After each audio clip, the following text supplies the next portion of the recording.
Excepcionalmente, teremos algumas situações de temas que se enquadram no direito ambiental, que são alvo de competência legislativa privativa da União.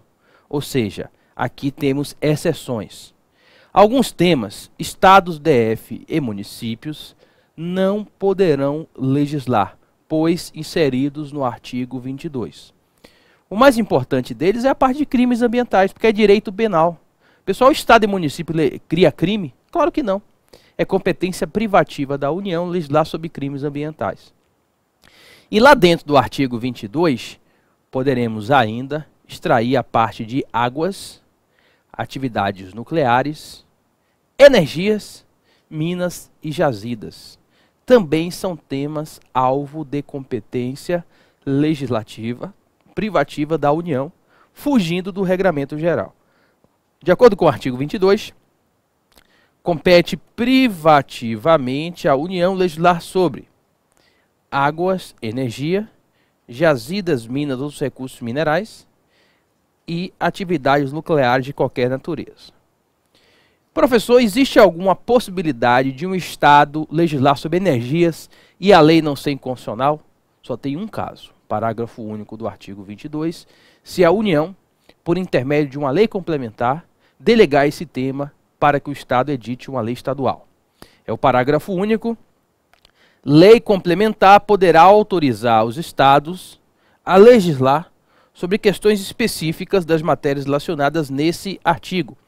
E numa questão de direito ambiental, o exame de ordem já cobrou esse dispositivo do parágrafo único do artigo 22. Ok, pessoal? Fechamos a parte de competências e nós vamos para a principiologia.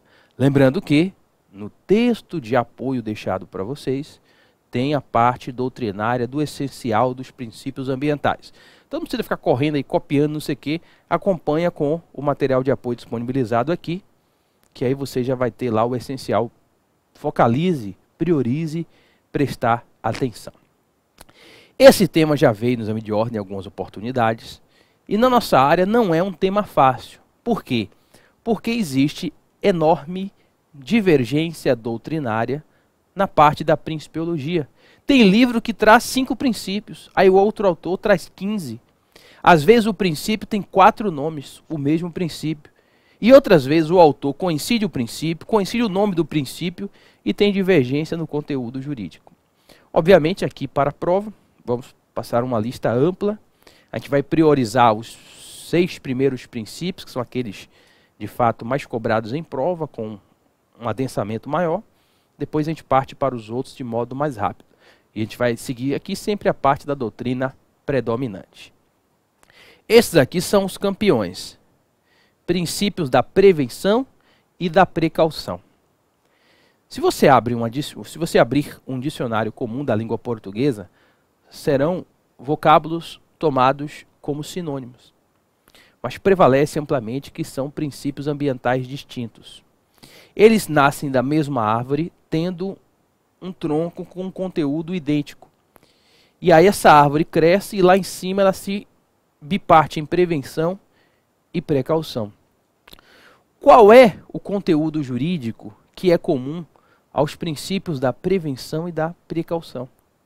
Eles buscam evitar danos ecológicos, ou pelo menos mitigá-los ao máximo.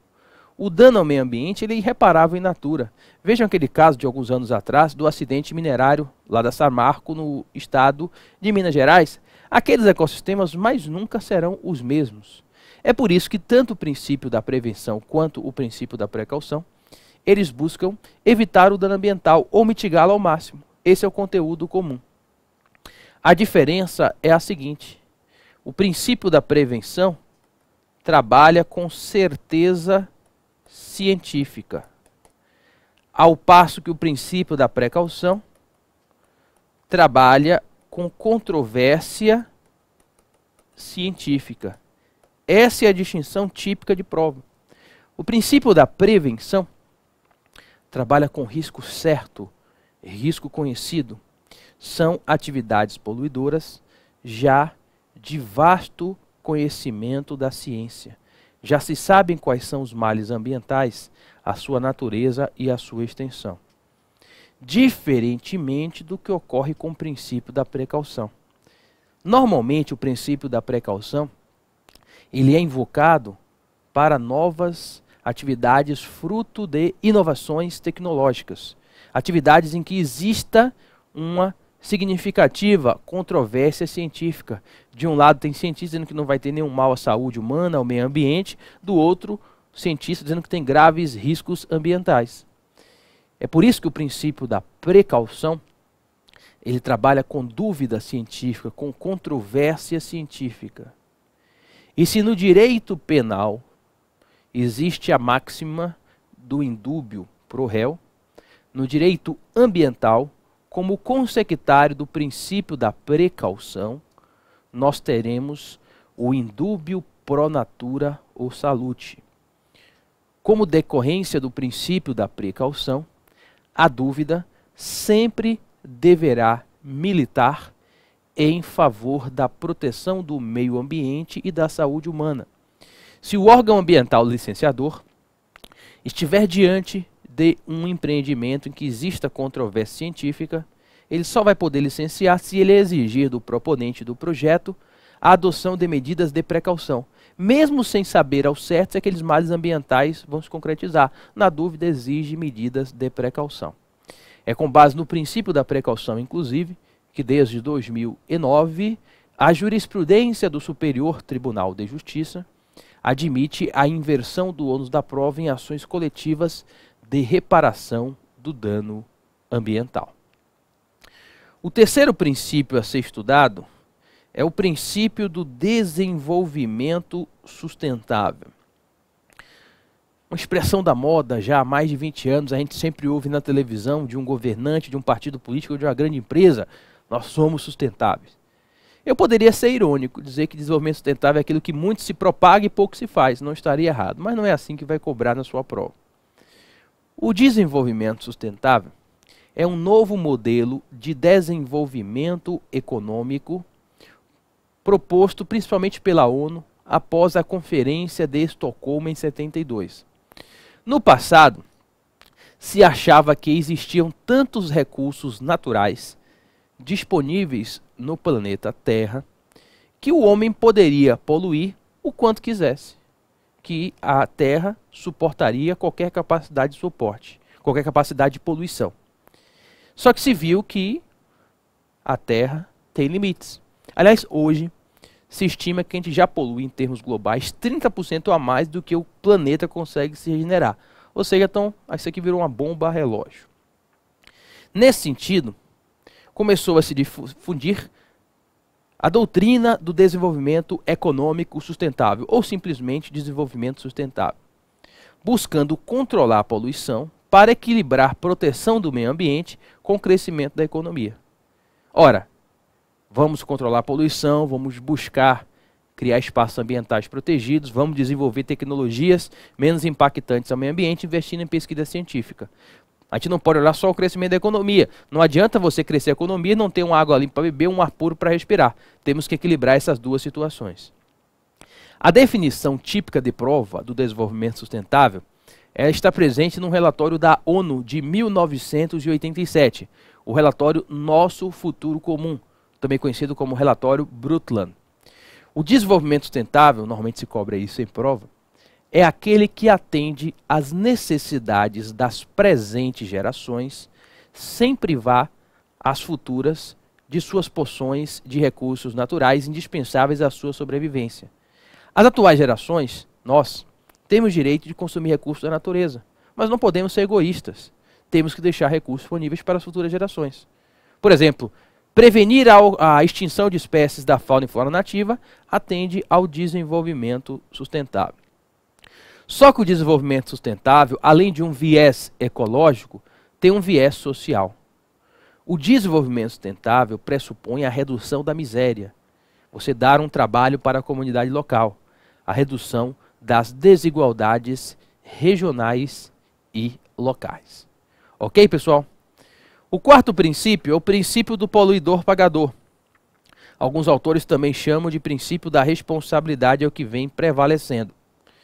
É um princípio das ciências econômicas da parte ambiental. Hoje tem uma vertente da economia chamada economia verde, economia do meio ambiente, que se preocupa muito com as atividades que causam poluição.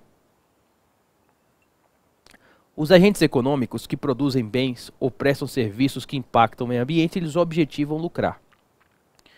Seria justo internalizar o bônus, que é o lucro, e socializar o prejuízo para a sociedade, já que toda a sociedade acaba suportando a poluição. Essa é a lógica básica do princípio do poluidor-pagador. Quem causa poluição deverá responder pelas externalidades negativas da degradação causada.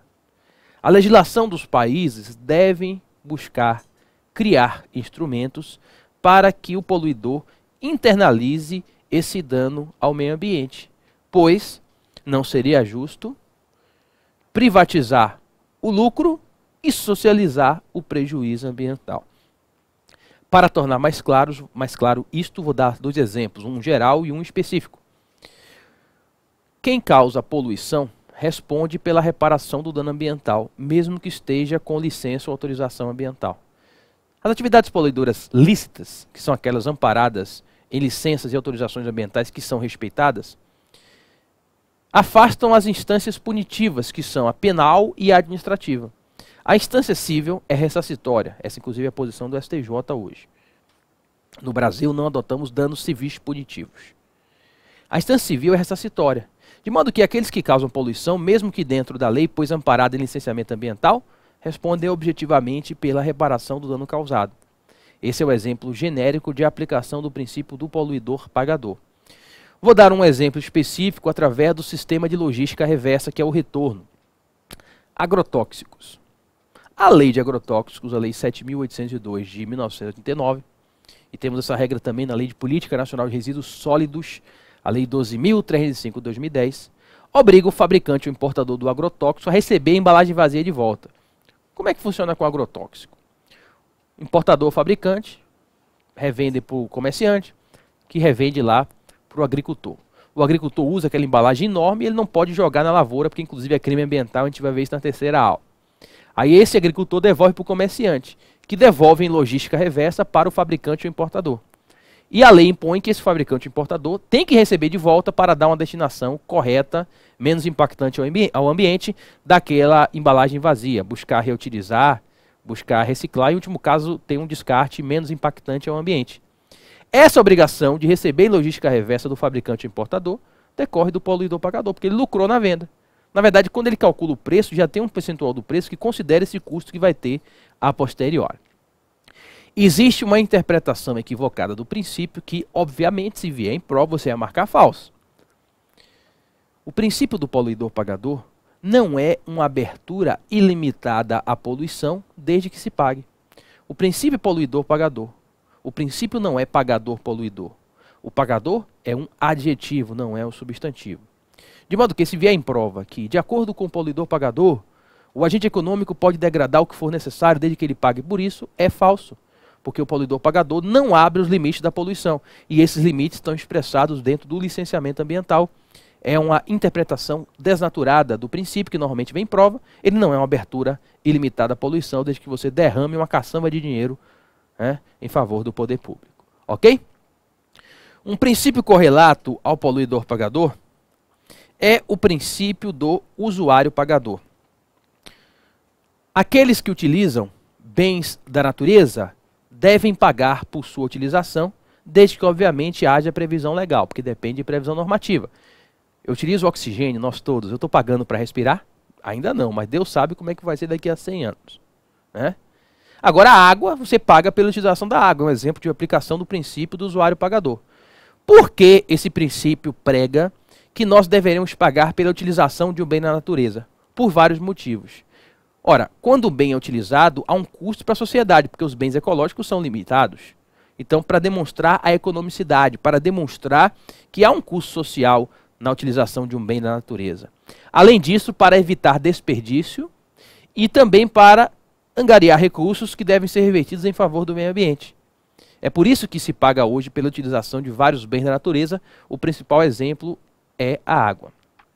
O princípio do usuário-pagador, ele é um princípio mais amplo, englobando inclusive o poluidor-pagador. Ou seja, o poluidor está dentro da esfera que contém o usuário-pagador. E a lógica é simples. Todos que estão poluindo estão usando recursos naturais. Mas nem todo mundo que está usando um recurso natural está poluindo. Por exemplo, eu estou utilizando um copo d'água, tomando. Essa água foi paga aqui pelo curso. A água, com a Constituição, ela foi publicizada. A água é sempre bem pública, ou federal ou estadual. Federal nas situações do artigo 20, estadual do artigo 26. A Constituição Federal, o entendimento remansoso do STJ, inclusive, aboliu propriedade privada de águas para melhor tutelá-la. Nesse caso, a água foi paga. Eu estou poluindo? Não, porque eu não estou gerando uma degradação ambiental. Eu não estou desperdiçando a água. Então, o pagamento para o uso dessa água decorre do usuário pagador, mas não do poluidor, porque não houve poluição. A expressão usuário ela é mais ampla do que poluidor. É por isso que o usuário pagador é mais amplo, chega a englobar o princípio do poluidor pagador. O sexto princípio, que é o princípio da moda, é o protetor recebedor.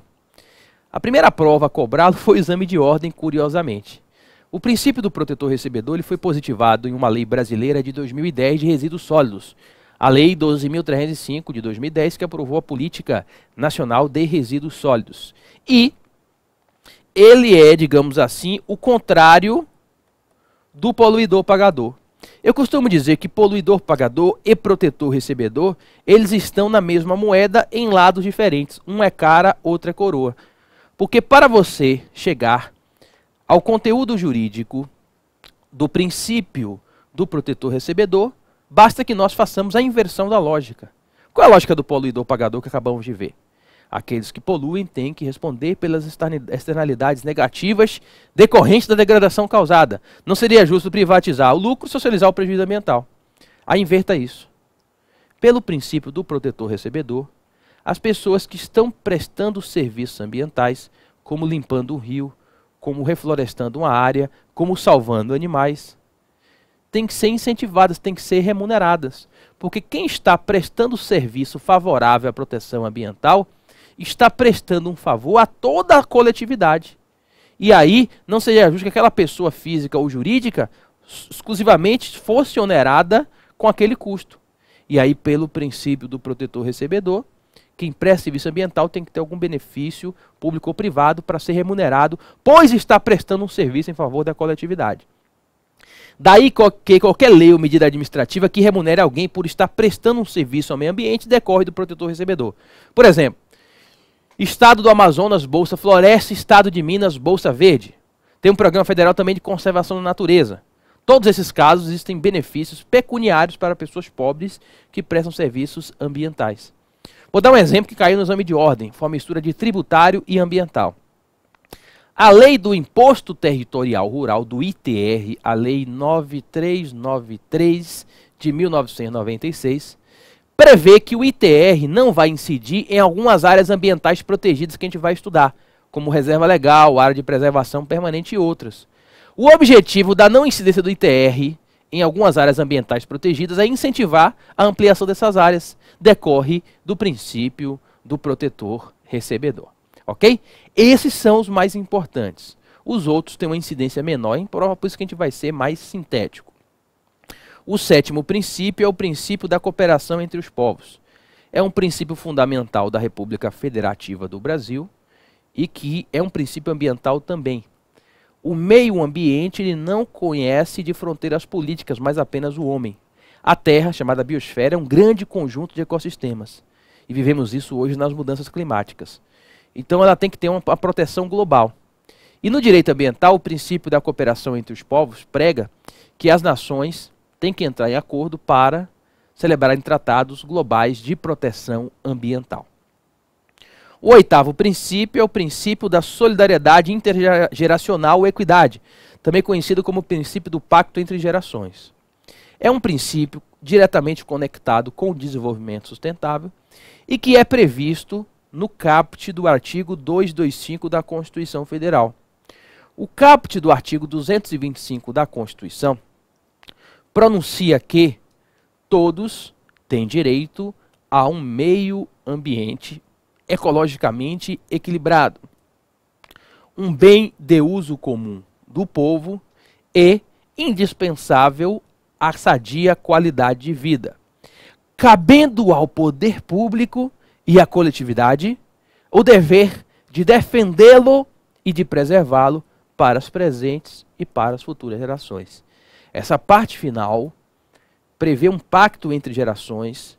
Eu costumo dizer que realizando o princípio do pacto entre gerações, você acaba cumprindo o princípio do desenvolvimento sustentável, porque eles estão conectados, um é consecutário do outro. Há um pacto entre gerações em que as gerações presentes têm o direito natural de consumir os recursos naturais, mas sem exauri-los, deixando porções para as futuras gerações. Temos aqui o 9º princípio, que é o princípio da natureza pública da proteção ambiental. Alguns autores também chamam de obrigatoriedade de proteção ao meio ambiente. É um princípio que também está implicitamente previsto no caput do artigo 225 da Constituição, pois o caput do artigo 225 não cria uma discricionariedade, uma faculdade. Ele traz uma imposição. A Constituição impõe, no artigo 225, tanto para setor público quanto para setor privado, a proteção ambiental, cumprindo e realizando o direito ao meio ambiente ecologicamente equilibrado. É por isso que existe uma obrigatoriedade constitucional de proteção ao meio ambiente, e não uma faculdade. Nesse aspecto, diferentemente lá do direito administrativo, no direito ambiental prevalece que, como regra geral, o exercício do poder de polícia ambiental ele é vinculado, ele só vai ser discricionário em nossa área por exceção, em razão da obrigatoriedade da proteção do meio ambiente e também pela existência de largas regras que disciplinam a manifestação do poder de polícia ambiental, de modo que o gestor ecológico ele só vai ter, por exceção, discricionariedade para escolher o melhor caminho ou melhor momento para a sua atuação. O 10º princípio é o princípio da participação comunitária ou cidadã. Ele também pode ser chamado de princípio da participação popular ou ainda princípio democrático. Esse princípio no direito ambiental, já que ele não é exclusivo da nossa área, ele prega a participação social em questões ambientais. Toda vez que a legislação prevê instrumentos de inserção do povo na questão ambiental, decorre do princípio democrático. A gente vai ver 2 casos em breve. Consultas públicas como pressuposto normativo para criar unidade de conservação, e veremos também as audiências públicas para debater relatórios de impacto ambiental. Ainda podemos citar a previsão constitucional de ação popular, movível por qualquer cidadão para a proteção ambiental. Podemos citar ainda como exemplo do princípio democrático os assentos destinados à sociedade civil organizada nos conselhos de meio ambiente, tanto no CONAMA, Conselho Nacional de Meio Ambiente, que vamos ver, inclusive hoje, quanto nos conselhos estaduais e municipais de meio ambiente. O 11º princípio é o princípio da função socioambiental da propriedade. Sabemos que a expressão constitucionalizada é função social, mas doutrina ambiental puxa aqui o fogo para a nossa sardinha. Tanto a propriedade urbana quanto a rural, elas só serão respeitadas se as normas de proteção ambiental forem satisfeitas pelo proprietário. A propriedade rural tem no artigo 186 os pressupostos para o seu cumprimento, que são pressupostos cumulativos. Além de respeitar as normas trabalhistas e as regras de aproveitamento do solo, tem que respeitar as normas de proteção ambiental. Se a fazenda é produtiva e respeita, o empregador respeita a CLT, mas não tem lá a área de preservação permanente, não tem a área de reserva legal protegidas, aquela propriedade rural ela não atingirá a função social. A propriedade urbana, por sua vez, atingirá a função social quando respeitar as regras do plano diretor, já que, de modo direto, a Constituição Federal não fixa os critérios, deixa a cargo de cada plano diretor. E, obviamente, que o plano diretor deverá, sob pena de ser ilegítimo, consignar as regras de proteção ambiental. Assim sendo, tanto a propriedade urbana quanto a rural só vão atingir função social, aqui chamada de socioambiental, quando respeitarem as regras de proteção ambiental. E a Constituição garante o direito de propriedade se respeitada a função social. A propriedade rural que não atinge a função social, por exemplo, ela pode ser desapropriada pela União para a reforma agrária, interesse social para a reforma agrária. E a propriedade urbana pode ser desapropriada pelo município, a ser indenizado por título da dívida pública. Se o proprietário urbano ele foi notificado pelo município para parcelamento e edificação compulsório. Não fez? Depois 5 anos de IPTU progressivo, mesmo assim ele não cumpriu função social, ele pode ter a propriedade urbana desapropriada. Ok? O 12º princípio é o princípio da informação. Nós temos um grande regime de publicização das informações em órgãos ambientais. Aqui eu faço referência à Lei Federal 10.650 de 2003. Essa lei trata do acesso às informações em órgãos ambientais.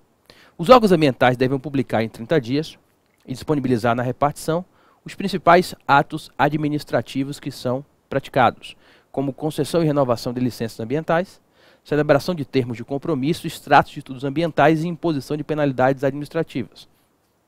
Além disso, qualquer pessoa, e a lei não restringe, pode ser pessoa física ou jurídica e até estrangeira, tivemos até uma questão no exame de ordem sobre isso, tem direito de acessar as informações nos órgãos ambientais, independentemente de declinar um motivo específico. Apenas tem que citar a fonte para preservar a propriedade industrial.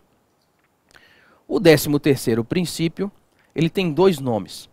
Tanto pode ser chamado de princípio do limite, quanto ele pode ser chamado de princípio do controle. É o princípio que impõe à administração pública a edição de regras que fixem padrões máximos de poluição, com o desiderato de limitar a poluição. Daí o nome princípio do limite. E com o propósito de controlar a poluição. Daí também ele podendo ser chamado de princípio do controle.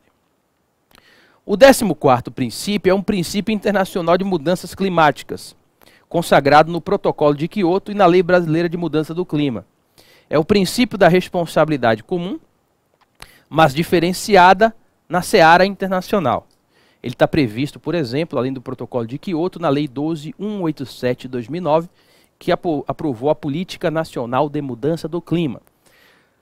Todas as nações emitem os gases de carbono, queimadas, veículos, arroto gado, indústrias, etc. Os gases de carbono estão elevando a temperatura no planeta, de modo acentuado e rápido, em razão da majoração do efeito estufa. Considerando que todas as nações emitem gases de carbono, a responsabilidade de controle é comum entre todos.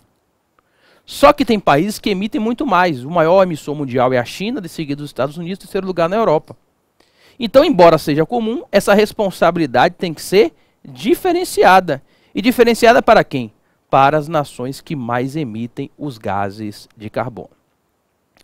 Depois nós temos aqui em conjunto o princípio do direito ao meio ambiente ecologicamente equilibrado e o princípio do direito à sadia qualidade de vida, ambos consagrados no caput do artigo 225.